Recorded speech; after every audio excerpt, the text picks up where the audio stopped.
another episode on my channel. I know what you're thinking, Sam, that's not your Jeep. And you'd be correct. We are actually over at my buddy Cody's house right now, and we are embarking on our road trip out to Westchester to see my buddy Bill.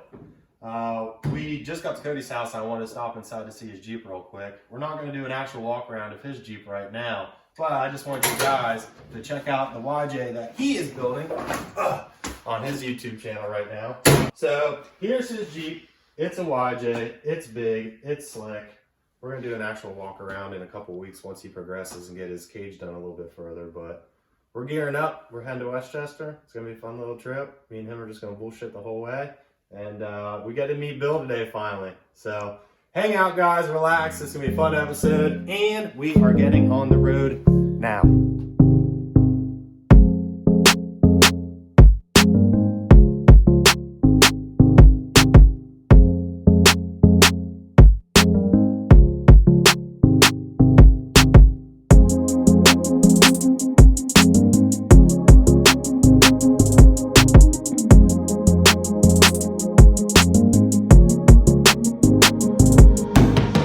Finally, we've been here for about an hour or so, hanging out with the boys, chatting, telling stories. Bill, say what's up. What's up, guys? Bill and Cody, you saw him earlier, but before we dive into anything about his Jeep and how sick his shop is, let me show you the real reason we came down here for the parts.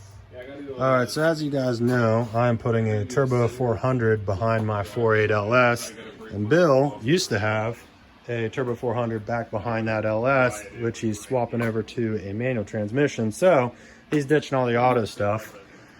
He has a stock torque converter, an advanced adapters flex plate with the adapter, Mishimoto oil cooler and lines, which in theory should work perfectly fine for my swap. There's also a spare Turbo 400 sitting outside that we're gonna be taking home with us as well. So that is the majority of the reason we're down here. But like I said, we're really actually here for this.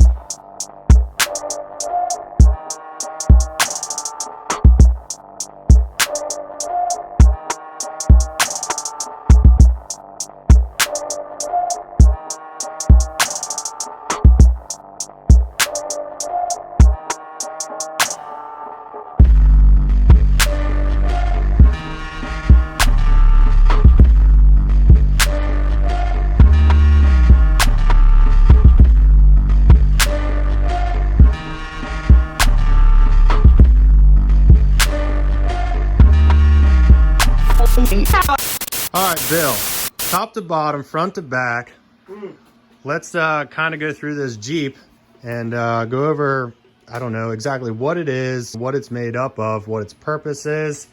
All right, so this tub is a 1986 CJ7, but because I love YJs, we're doing a YJ grill up front. Drivetrain, Kingpin Dana 60, 14-bolt rear. This is an LM753. Right now it's stock. It's actually really clean. It is pretty clean. Now, I assume this is not what it looked like when you pulled it out of the truck. You did some cleanup work on it? Yeah, a little bit of rim acid and a lot of bit of power washing to get that shining. It will most likely be getting a cam just to have the sound. I don't care about the power. Right. It's that lope. The big thing about this Jeep, which you guys have probably already noticed from some of my pans, is the whole floor of this Jeep is cut out. Which, once we get over to Cody's build, you'll understand also. Cody, I like to think, is kind of the creator of cut your floor out of your Jeep and start fresh. Sawzall King, right here. Yeah, Sawzall King Cody. Maybe that'll be your new name. So, this whole inside of this tub, which you said was a CJ tub? Yep, CJ tub. The whole inside of this tub, he pretty much gutted. Now, did you do it because of rust or clearance issues, or what was the main purpose for cutting out that floor? Yes, it was just complete rust bucket. I wanted to cut some of it out. I saw what Cody did. I'm like, you know what? F it. I'm going to go right for it. And I was going to take a little bit out. And I'm like, you know what? Let's just go all the way. Why stop there? And then I was going to use the factory frame. And I did a frame delete because why not? So we're at the point now where the frames become more or less a goat built style build. All right. Kind of figuring out as I go. Some CAD work's going to be involved. but this is a basic framework where I have this center piece going over, and you can see where it's cut into the body of the Jeep. Right. I know you just said CAD work, which, if you look over here, we're going to get into that a little bit later. You were saying about the goat built kind of chassis. Now, if you look down here, he has a little bit of like frame rails or body work tied into the tub itself. Is that going to be part of the chassis down here, or is that just going to be body work? So this right here, again, this is going to change a little bit. This will be a miter joint, but this is going to be the main frame structure of the vehicle. Now down below this is going to basically be like a halo mount with tube work to support that. And that's where the transmission and transfer case is going to live. Okay, so the body will no longer be removable, more or less. Yeah, the body's going to be solid. I wish I could commit to that. I know a lot of guys that build their rock crawlers will completely ditch the body mounts, tie their frame straight into their cage completely, and it lives that way. But the thought of rolling my Jeep over and still be able to replace my tub one day kind of keeps me away from doing that. And now a lot of the implementation of the roll cage design is going to be mostly into how this is going to be designed, if it's going to be removable or if it will be fixed to the frame itself. But right now the plan is keep it fixed in the frame. I might have rolled it right to the frame. Yeah. All right. Dash. Is it staying or going? I think it's going to stay. Really? I'm going to do a modified version of said. I do want to keep these guys. This is really cool. This I might ditch because I have the plasma cutter. I'm thinking about actually stopping it right here and stitching in my whole own custom dash. I want to have an insert for the radio. I do want to do a center console though. I haven't decided exactly what I want to do. It's going to be triple stick and I'm going to have a shifter, so I do have some constraints I need to work around. Yeah, and the fact that you're keeping the stock dash is killer. I'm all for factory looking interiors where Cody's going completely wild on his YJ. So anytime you can incorporate a custom like center console into a factory dash, I'm completely cool with, because that's exactly how I'm going as well. Now gauges, what are your plan for gauges? Autometer all the way. Okay. Classics. Are you going? Oh, okay. So you're not going digital. Nope. I think Cody, you're probably the only person that I know that is going digital. Digital. Yeah. Digital's cool. I just like the analog sweep. It's something like that old school feel. Right. You know, I remember growing up as a kid with all the old school 4x4 magazines, and it was super cool to see all these gauges when it used to be like a 3 cluster underneath. I just kind of like. Right, and that dash is definitely set up for that style. Yeah. And you know, being a CJ, to be somewhat error correct, you kind of want to keep that not aviation style, but the mechanical looking style. The floor comes the whole way back here. Everything is cut out, and we got a big 1-ton rear axle. What's the scoop on that? So this is a corporate 14 bolt. This is the old school. It's not the finned housing. Right now it's got the old welded orb of metal locker. So it's basically a mini spool. I am going to change this out to be a selectable rear locker because I do want to implement cutting brakes.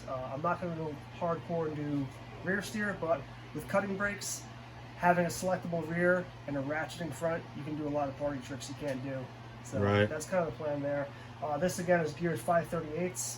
It will be trussed. I will be building my own truss, and it's going to be 4-link. I will also get a disc brake conversion. Yeah, I see the big drums on there. What's cool about these 14 bolts is they actually make a really cool pinion tie-in that'll bolt to your truss. I know a lot of the 14 bolt guys are big on that.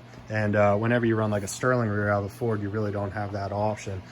This literally has the bolts right there at the pinion flange, so you can actually add a little more strength and support to the front pinion. Yeah, everyone swears by the 14 bolt. I mean, it's a big honking axle. Everyone shaves them down, makes it a little bit smaller, but they're beef. Shave kit. It is? Definitely needs a shave kit. Yeah, so that's cool. Mean, they're a boat anchor. For sure. All right, and the biggest question of all, the paint. Is it staying two-toned, or is it getting something new and exciting?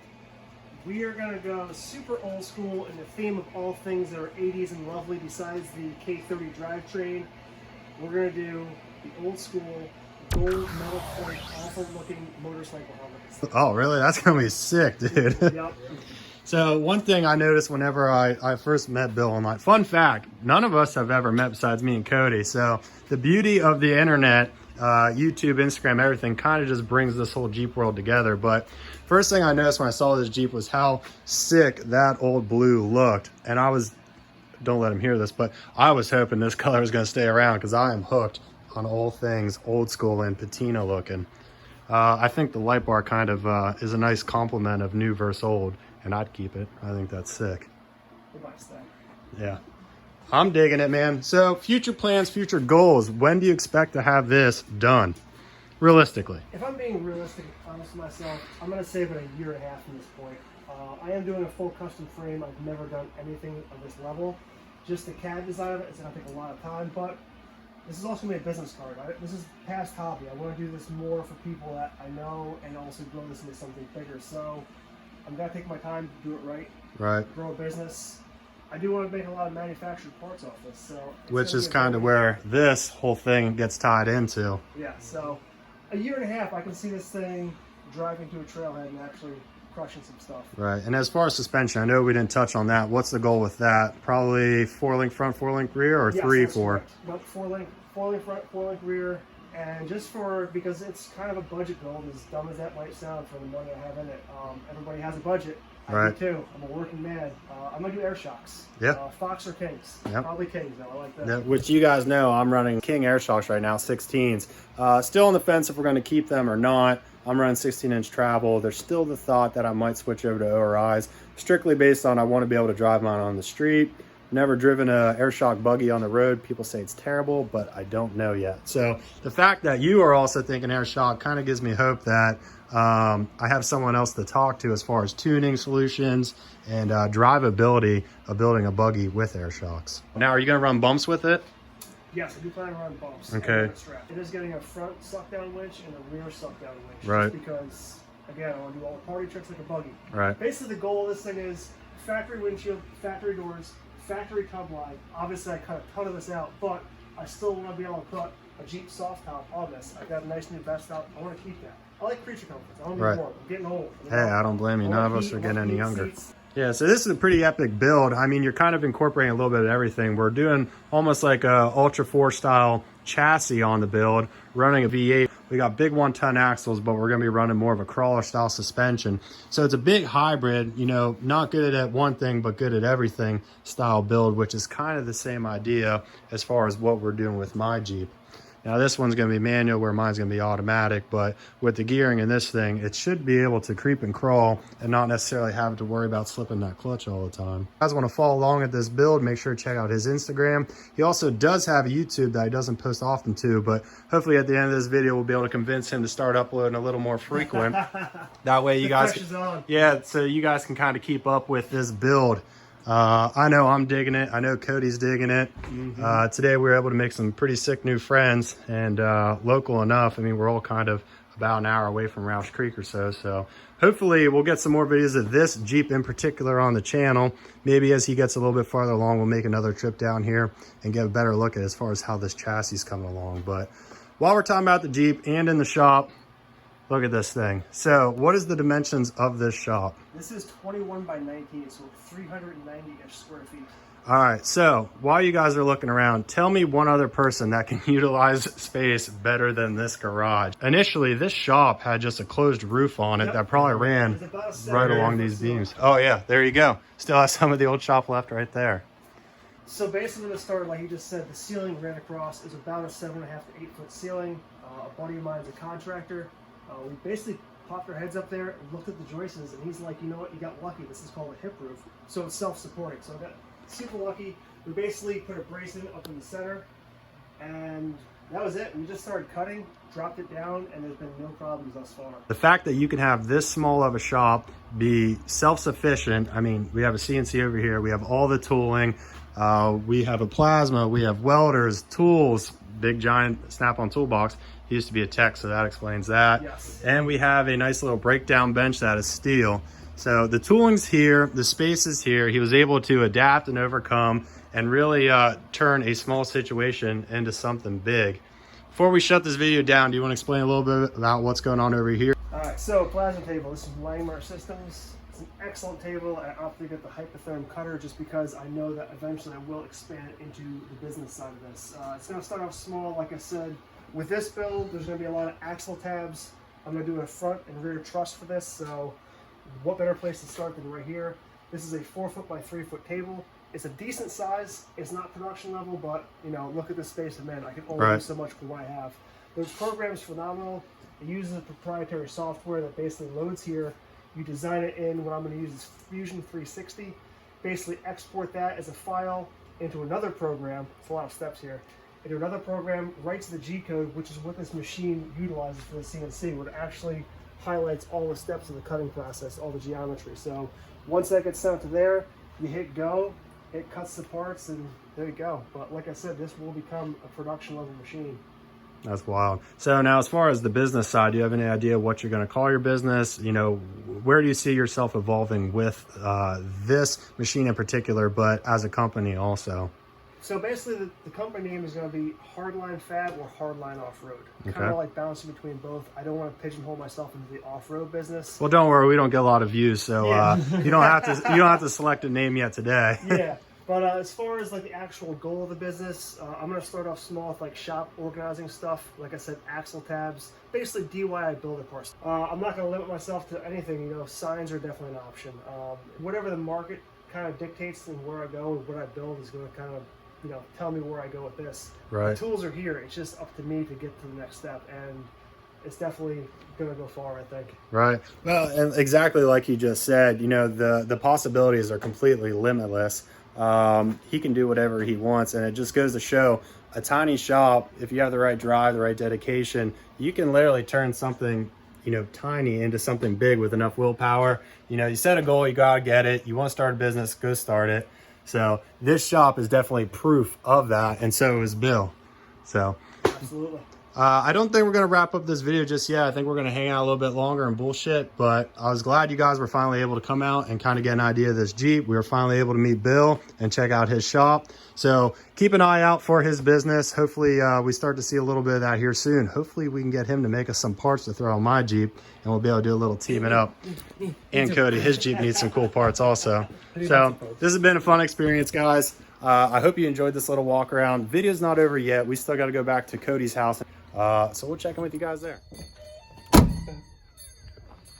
We have officially made it back to Cody's house after a long day on the road. It was a fun event though. We had fun over at Bill's house. It was cool meeting new people.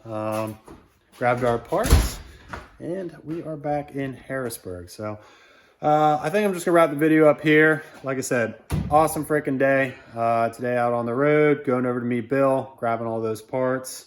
I'm getting to hang out with Cody. You guys get to see his Jeep, which, like I said, make sure to follow him on Instagram at The Older YJ, and check out his YouTube channel, which is The Altered Life. Follow me on Instagram, Hunk of Junk, because I'm awesome. Make sure you comment, like, subscribe, everything on my video, because we're having a lot of fun doing this, and we want to see the interaction with you guys. Cody, any final words? Yeah. Stay tuned. There's gonna be some cool stuff coming. Once these Jeeps get done, it's gonna be some rad wheeling. Yeah. So like I said, we're having fun doing this. We got a big group of friends that all have sick Jeeps. So we're gonna keep the party going. This video is officially over. Thanks for the view, and hope you guys have a good night. See ya. Okay. Yeah.